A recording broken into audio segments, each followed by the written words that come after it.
13 tests, 19 origins, 347 games for the Broncos. He's their former captain, is the greatest ever point scorer, and he's the king, the Elvis, if you like, of their karaoke nights. Corey Parker, very good morning to you. Yeah, very good morning, Ben. Yes, round one has been won and done for the opening four teams of the competition, and what a spectacle it was. I mean, we spoke glowingly about the lead up to what was going to be Vegas, and FOMO is subsiding for me, I must say. Everything on my social media, everything across the media has been all about Vegas, and we are sitting in the SEN studio, and what better place to be than right where we are. But yeah, plenty to talk about, plenty to dissect the opening two games of the competition, and there's a few things to like and a few things to dislike, but we'll get into that. And we will indeed. The word Viva in Italian and Spanish means long live.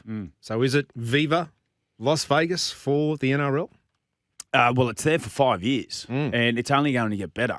40,747, I think, people turned up to watch what we saw was a historic moment. So you've got to assume moving forward, there's the opportunity and potential to take the women's game across there, to have a World Club Challenge there also.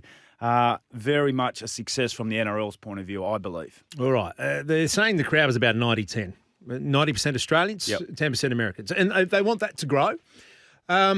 Watching yesterday, I was excited. I thought the games were the best spectacle you could put on for rugby league. The first one, 11 tries. So the skill, the speed, the talent, there were massive hits in it as well. The second game was an arm wrestle, and it was just tough going along the way.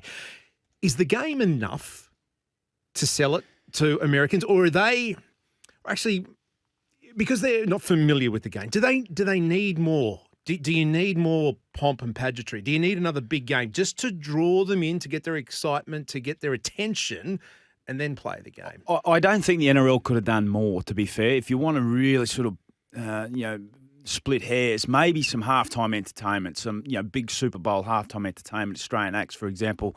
But the games itself, the quality of that's their first run. That was Tommy Trbojevic's first game for 2024. There was no lead up for him. So to see some of the skill, the toughness, and these teams are still working on combination, cohesion, I thought it was outstanding, an outstanding product. And that was always going to be a risk, particularly for being round one, being over in Vegas, was what's the standard going to look like? Because we all know what rugby league can look like at different times being round one. So that was sort of, I guess, hand-picked those four teams as well, because they got it littered with superstars right across the park. But I must say, all teams in the NRL have done a fantastic job. That fan day that we saw, go through Vegas was outstanding. And whilst, yes, there was a lot of expats over there, 90-10, as you mentioned, if we're able to get that to 85-15, whatever it might be. How do you do it, though? I mean, you mentioned maybe a Super Bowl like thing. Get Hugh Jackman to sing the national anthem. Well, Hugh didn't show up. Well, that helps. Book him and pay him, and maybe he does. I mean, Russell Crowe's got a band. Get him sing. That's true. Actually, Hugh Jackman could have done the... Keith Urban, the boy from Caboolture. Well, that's true. I don't know. I'm just I loved every second of it. There was a part of me that just wanted a little bit more, just a bit more pomp and pageantry, just to give me the two blokes, and if you didn't know, the two blokes singing the Australian national anthem, Human Nature, the brothers from Human Nature. That. No. Yeah, that's not surprising, though, that I didn't know who was singing the Australian anthem. But look, a huge success.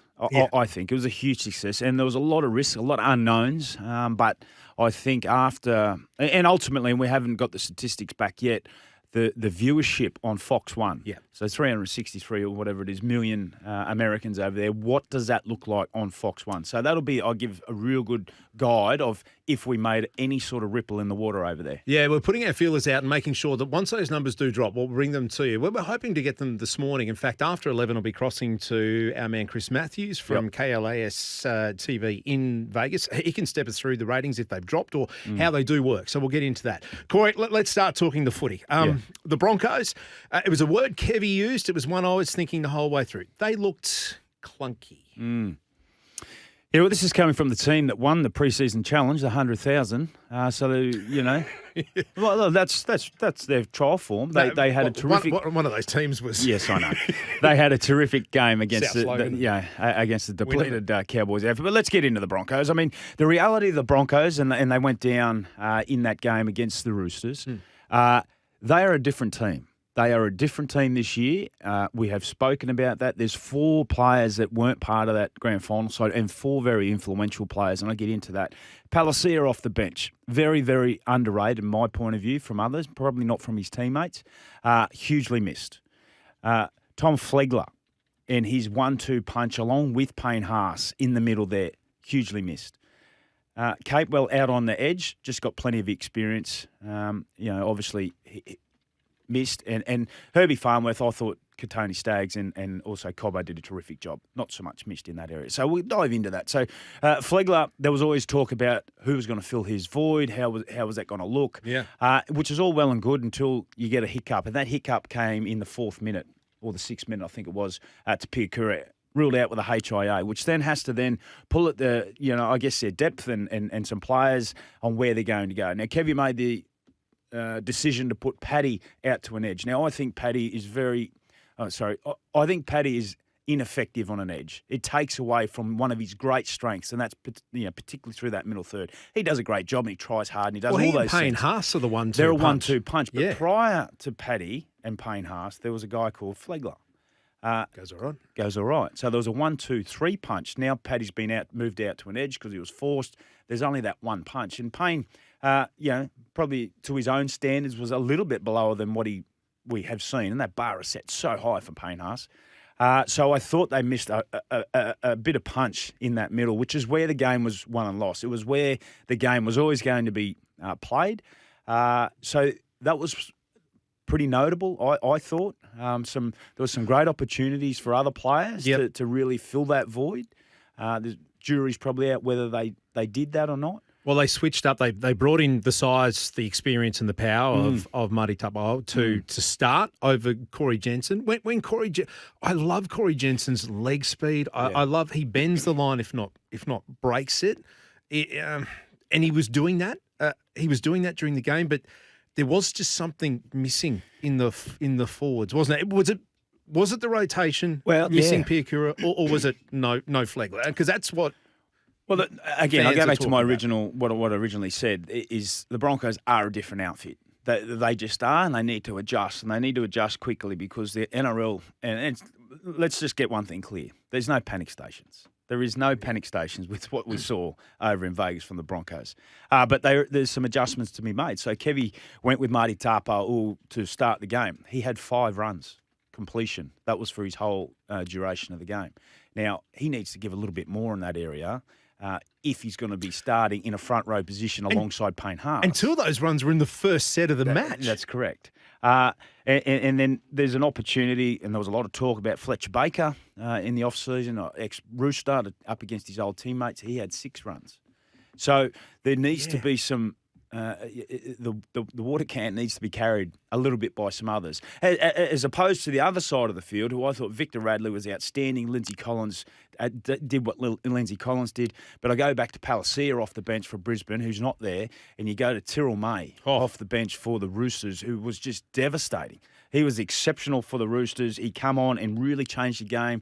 17 runs, up over 150 run metres, really influential in that area. Well, just kept the wheels going, kept the cogs moving. Almost 170 metres off the bench. Yeah. Only Victor Radley made more metres in the Roosters forward pack than May. So that punch off the bench, that wasn't there. That should be. And I'm just thinking, when they're not missing anyone, the Broncos, are they? Like, there's no one sitting out injured that could come in on that bench? Well, Xavier Wilson was in the team until the 11th hour, and they changed and went with Marty Taupau. Yeah. Now, I'm a big fan of Xavier Wilson. That's not to say I'm not of Marty played Taupau. 33, but Xavier's obviously the future of the club. Yeah. And his last game prior to that Vegas game was for the All-Stars. And I thought he was terrific. Yeah, he was a ripper. So, maybe there's the opportunity to go with some youth and leg speed there. I understand why Kevy went with the experience. But ultimately, you don't bank on losing a player in the opening 5 minutes, that being an edge player, that being a new edge also out on that left side. So really sort of threw a spanner amongst the words. I thought there was some wonderful performance from Brisbane. I thought Katoni Staggs in the centres and his little battle with Suoliti was terrific. Yeah. I'm sure that they could have managed the fifth play options a little bit better than what we saw at different times. Reece Walsh had moments in the game. Well, we know Reece Walsh is rocks or diamonds. Yeah, well, and there's a few handling errors, but the points came off the back of Reece Walsh as well. So you know that with Reece Walsh, he is either going to be rocks or diamonds. Sadly, the diamonds weren't as plentiful. Well, the thing with Reece, and this is going to be a work on for him and a challenge for him this season, is he does have a target on his back because he is so lethal when he's got ball in hand. Yeah. But he needs to make his best and his worst. Yes, really, really, close together in that regard. So, Broncos don't have to worry too much. 37 missed tackles was a little concern, given how good they were last 37, year. I didn't realise it was that high. 37. You're not winning any game of football with 37 missed tackles. They conceded 20 points. It's round one. Let's not get too carried away. But this is the second best defensive team that we saw last year, and they beat Penrith Panthers round one last year, 13 points to 12 at Penrith's home ground. So, but I'll go back to where I first started. The Broncos are a completely different team to what they were last year. They just are. That is fact. That's not me making things up. They have four influential players that aren't there. It'll take a little bit of time for cohesion, but they need to identify, yes, we are a different side. Yes, we might have to do things a little bit different, and this is how we're going to do it. On the back of that then, tactics. Were they playing like the team that they were last year? And did they read it right? For me, they kept trying to go wide. Reece Walsh was trying to swing around the back and would get caught. He would get jammed up, whether that was a great defensive effort from the Roosters or whether the narrow field came into play. And I know they all said, we didn't notice it. But swinging around the back and doing a normal Reece Walsh second-man play, that wasn't it last night. Let's give the Roosters some credit here. Yeah. To hold grand finalists from last year and a team that oozes just lethalness with their attack to 10 points. 10 points. 2 tries, yeah. With so much star power across the paddock. It's a pretty fair effort. Now, the Roosters, on paper, their window is wide open to take a premiership. They were underwhelmed last year in regards to their season, but you go through their team. I mean, Tedesco was outstanding, the captain. I thought Manu was exceptional. Victor Radley has found a balance in his game, and I saw it last year, a balance in his game that is so effective. Tyrrell May off the bench. Keary and Walker, their tenacity and their ability to just come up with plays and tackles, it was terrific. There was a period in the game when things got really heated. Things got really heated at a period in the game there, and Luke Keary just found the experience and everything he has done over his career. He kicked on play 3, turned the Broncos around. Kicked on play 3, just got the ball down the other end, just didn't experience play and just really sort of, they're the little moments that a lot of people, I suppose, don't see in the heat of the battle, but they have a huge bearing on the outcome. There was a few of those from the Roosters that I saw.